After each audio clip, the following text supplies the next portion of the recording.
The word mother is supposed to feel warm, safe, but for me it always felt like walking on broken glass. My mother Greta punched me in the face at a restaurant 7 years ago. That night I decided I was done. I thought that chapter was closed forever. But 7 years later, when my wife gave birth to our daughter, Greta came back. And this time she did not come to apologize. She came to take control again.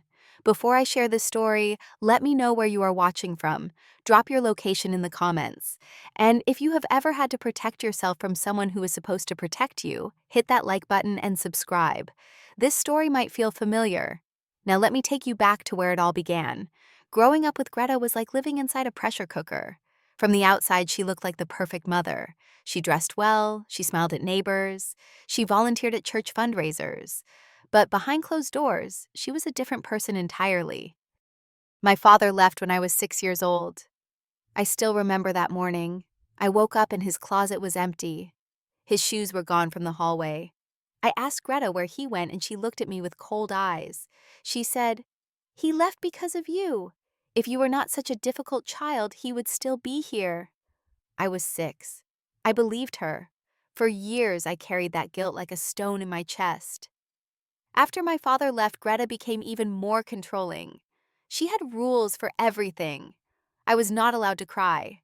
Crying meant I was weak, and weakness was not tolerated in her house. I was not allowed to talk back. Any opinion that differed from hers was considered disrespect. I was not allowed to have friends over. She said other children were bad influences. I remember one afternoon when I was 12. The school bus broke down and I got home 15 minutes late. 15 minutes. When I walked through the door, Greta was waiting. She did not ask what happened. She did not care. She made me kneel on uncooked rice for 2 hours. My knees bled through my jeans. When I cried, she told me to be quiet or it would be longer. I learned to become invisible. I walked softly. I spoke quietly. I made myself as small as possible, hoping that if she could not see me, she could not hurt me. But it never worked. Greta always found something wrong. The dishes were not clean enough. My grades were not high enough. My posture was not straight enough. Nothing I did was ever good enough for her. When I turned 18, I thought college would be my escape. I got accepted to a university 3 hours away. I packed my bags with shaking hands, terrified that Greta would find a reason to make me stay. But she let me go. I thought I was finally free. I was wrong. Greta called me every single day, sometimes twice. She wanted to know where I was, who I was, with what I was doing. If I did not answer, she would call the campus security and tell them I was missing. Once she showed up at my dormitory unannounced. She went through my drawers, read my journals, checked my phone. She found text messages from a girl I had been seeing, a girl named Haley. 2 days later, Haley told me she could not see me anymore. When I asked why, she showed me the voicemails Greta had left her. Threatening voicemails. Greta told Haley that she was not good enough for her son, that she would ruin my life, that she needed to stay away or there would be consequences. Haley was scared. I could not blame her. I was scared too. That relationship ended, and I did not date anyone else for the rest of college. It was easier to be alone than to watch Greta destroy something I cared about. 3 years after graduation, I met Meredith. She worked in the same building as me on a different floor. We met at a coffee shop in the lobby. She smiled at me, and something in my chest loosened. She was warm, kind. She came from a loving family, the kind I had only seen in movies. Her parents were still married, still holding hands after 30 years. Her brothers teased her with affection, not cruelty. Meredith showed me what love could look like when it was not wrapped in fear. After 6 months of dating, I told Meredith about Greta. Not everything, not yet, but enough for her to understand why I flinched when my phone rang, why I tensed when someone raised their voice. Meredith listened without judgment. She held my hand and said, "You deserved better. You still deserve better." I wanted to believe her. Meredith suggested that maybe after all these years, Greta had changed. People could change, she said. Maybe it was worth giving her a chance. Meredith believed in second chances because her family had taught her that love was patient and forgiving. I wanted to believe in that too. I wanted to show Meredith that my family was not all bad. I wanted to prove to myself that maybe, just maybe, things could be different now that I was an adult. So I called Greta. It was the first time we had spoken in over a year. Her voice was sweet on the phone. Too sweet. She said she missed me. She said she was so happy I called. She said she would love to meet my girlfriend. We made plans for dinner at an Italian restaurant downtown. It was Greta's favorite place. I thought choosing somewhere familiar would help her feel comfortable. I thought if she was comfortable, she would be on her best behavior. I was wrong again. The restaurant was beautiful. White tablecloths, candles flickering, soft music playing in the background. Meredith wore a blue dress that matched her eyes. She was nervous but excited. She wanted this to go well for my sake. We arrived 15 minutes early. Greta arrived 20 minutes late. She did not apologize for making us wait. She simply sat down, adjusted her napkin, and looked at Meredith like she was examining merchandise at a store. "So," Greta said, "you are the one my son has been hiding from me." Meredith smiled politely. "It is so nice to finally meet you, Mrs. Hartwell. Nathan has told me so much about you." Greta raised an eyebrow. "Has he, I doubt he told you the truth." The question started immediately. Where did Meredith grow up? What did her parents do for work? Where did she go to school? Why was she not married yet at 29? Each question felt like an interrogation. Each answer Meredith gave was met with a dismissive nod or a skeptical hum. Then Greta started telling stories. Stories about my childhood that I had buried deep. The time I wet the bed at 10 and she made me wash my sheets in the front yard where the neighbors could see. The time I failed a math test and she canceled my birthday party as punishment.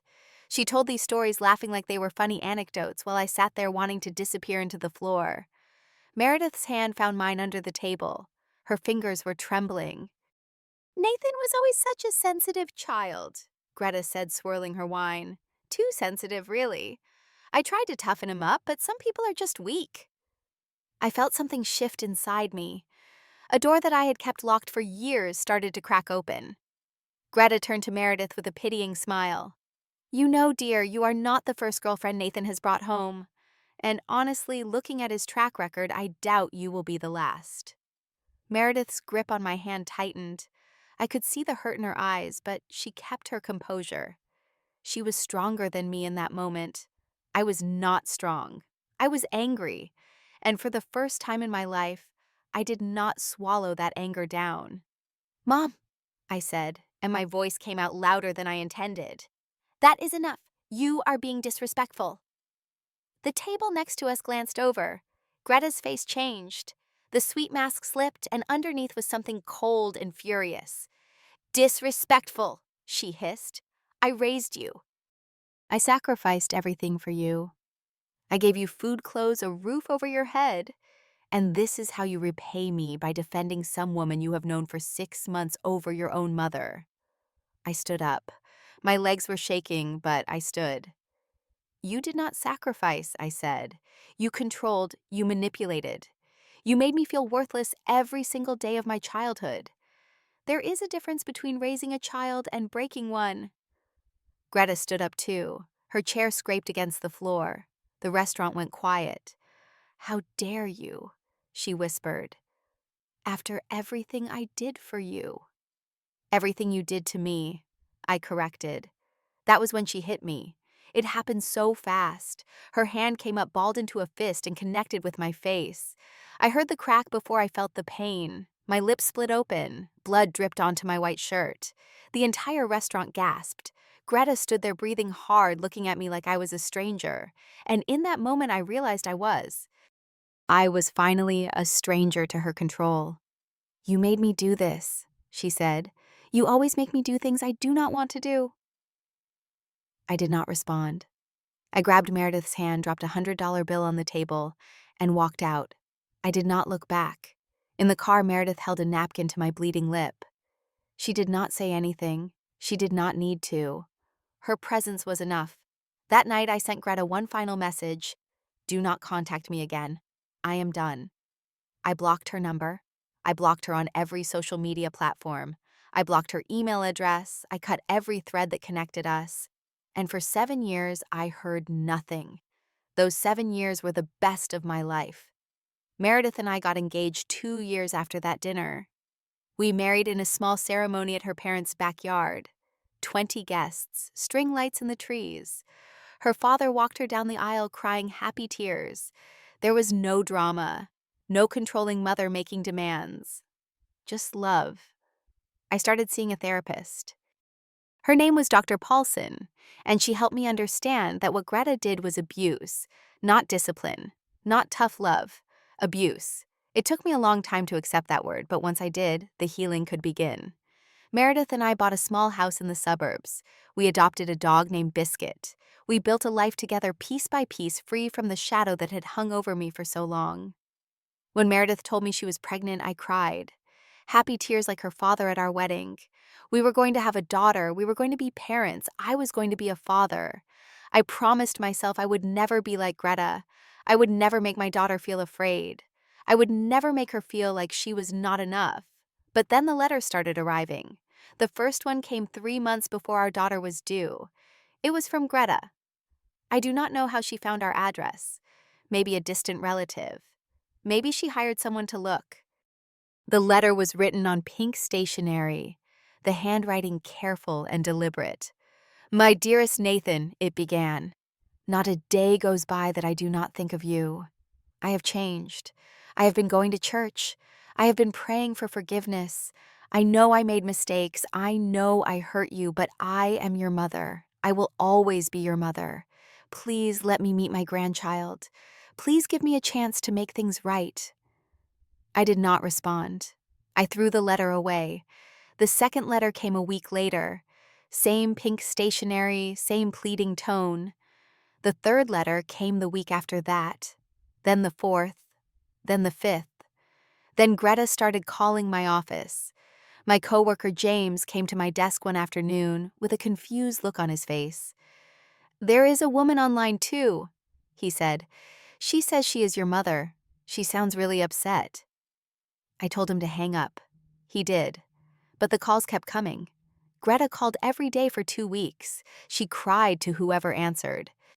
She told them her son had abandoned her. She told them she was sick and alone. She told them she just wanted to meet her grandchild before she died. Then she found Meredith's parents. I do not know how. Maybe Facebook, maybe the wedding announcement we had published in the local paper. But somehow Greta got their phone number. She called them with her version of the story, the version where she was the victim, the version where I had cut her off for no reason, the version where she was a loving mother who only wanted to be part of her grandchild's life. Meredith's mother called us that evening. Her voice was careful, uncertain. "Honey," she said to Meredith, "is there something you have not told us about Nathan's mother? She called us today. She was crying. She said Nathan will not let her see the baby." Meredith looked at me. I had never felt so exposed.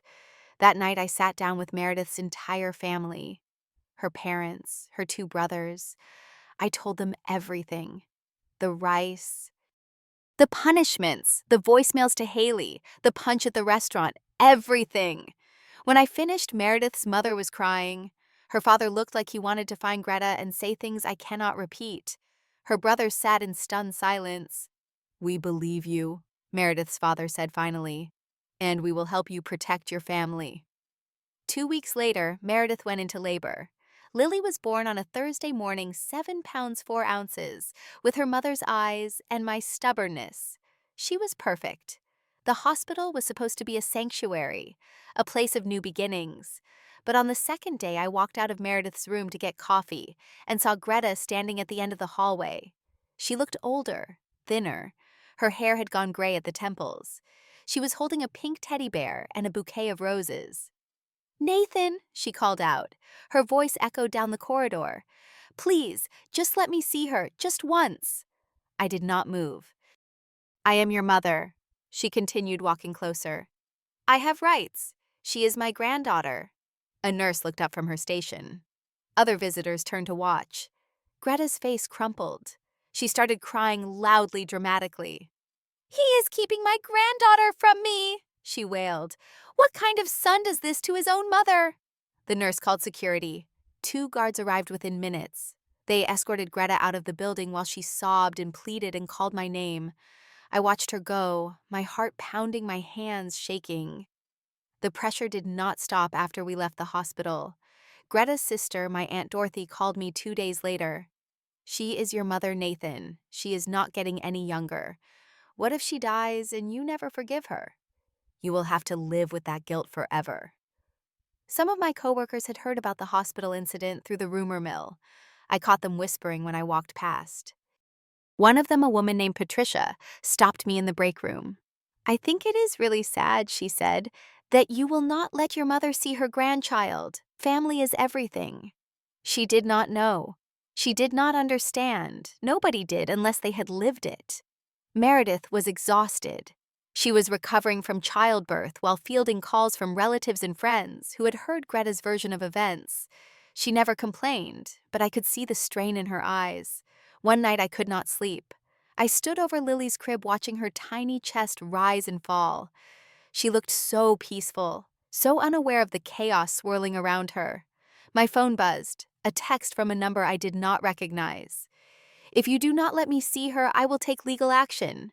Grandparents have rights too. I stared at that message for a long time. And in that moment, everything became clear.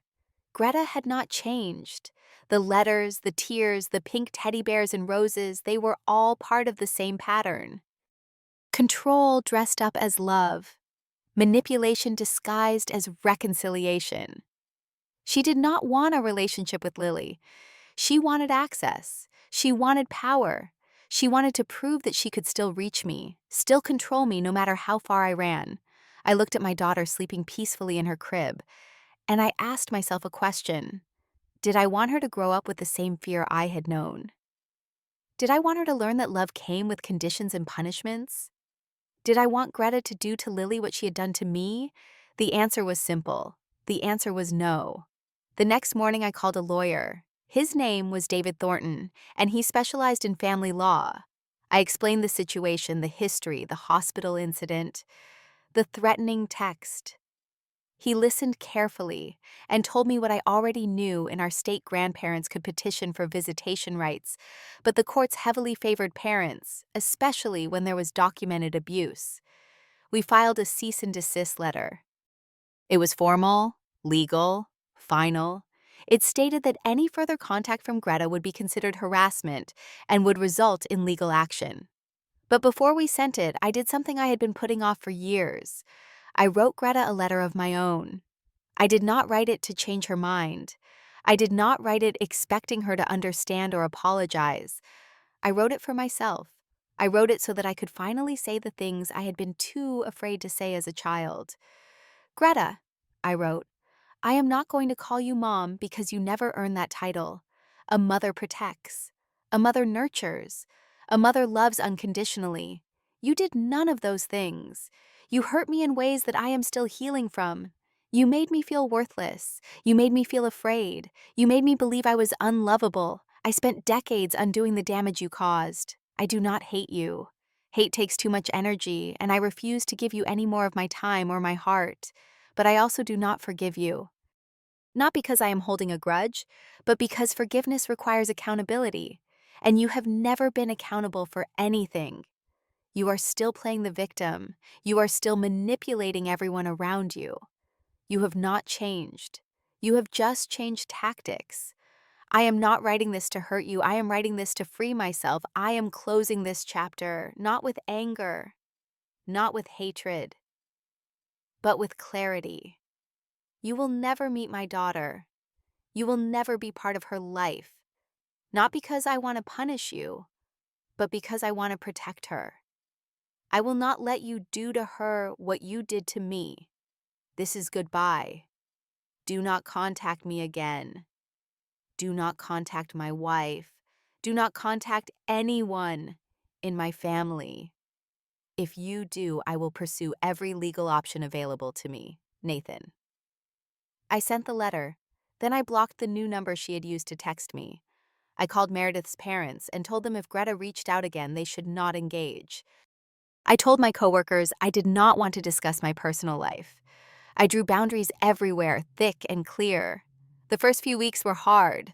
I kept expecting Greta to show up at our door. I kept checking the mail for more pink letters. I kept jumping every time my phone rang. The fear was still there, buried deep, and it took time to convince myself that I was safe. Dr. Paulson helped me work through the guilt. "You are not abandoning your mother," she said during one session. "You are protecting your family. There is a difference between abandoning someone and removing yourself from an abusive situation. You are not responsible for her feelings. You are responsible for your own well-being and the well-being of your daughter." Slowly, the fear began to fade. It did not disappear entirely. I do not think it ever will. But it got quieter, more manageable. 1 year later, Lily took her first steps in our living room. She toddled from the coffee table to my arms, laughing the whole way. Meredith cried, I cried. Biscuit barked excitedly. It was chaos and joy and everything I had ever wanted. Lily has her mother's kindness and her father's stubbornness. She has grandparents who adore her. Meredith's parents who drive 3 hours every month just to see her. She has uncles who send her ridiculous birthday presents, and a dog who sleeps outside her bedroom door every night. She does not have Greta, and she never will. I used to wonder if I was doing the right thing. I used to worry that someday Lily would ask about her other grandmother, and I would not know what to say. But then I realized that I will tell her the truth. Not the ugly details, not until she is old enough to understand, but the truth nonetheless. Some people are not safe. Some people hurt the ones they are supposed to love. And sometimes the bravest thing you can do is walk away. I have learned that cutting someone out of your life is not always about hatred. Sometimes it is the most loving thing you can do for yourself and for the people who depend on you. I have learned that healing is not linear. Some days are harder than others. Some memories still sting. But every day the weight gets a little lighter. I do not know where Greta is now. I do not care. I hope she found whatever peace she was looking for. But I also know that peace was never going to come from me. It was never going to come from Lily. If Greta wants to heal, she has to do the work herself. As for me, I am finally free. Not because Greta is gone, but because I chose myself. I chose my wife. I chose my daughter. I chose to break the cycle. Some people ask me if I regret cutting off my mother. I tell them the truth, I do not regret protecting my daughter from the pain I knew too well. And if that makes me a bad son, then I am okay with that. Because I would rather be a bad son than a bad father. If you are watching this and you have ever had to make a similar choice, I want you to know something. You are not alone. You are not a bad person. You are doing what you have to do to survive and to protect the people you love. And that takes courage. Now, I want to hear from you. Have you ever had to cut someone out of your life to protect yourself or your family? Drop your story in the comments. I read every single one, and sometimes just knowing someone else understands can make all the difference. If this story resonated with you, please hit that like button. It helps more people find this video. Subscribe if you have not already, and share this with someone who might need to hear it today. Thank you for being here. Thank you for listening. And wherever you are, whatever you are going through, I hope you find your peace too. Take care of yourselves.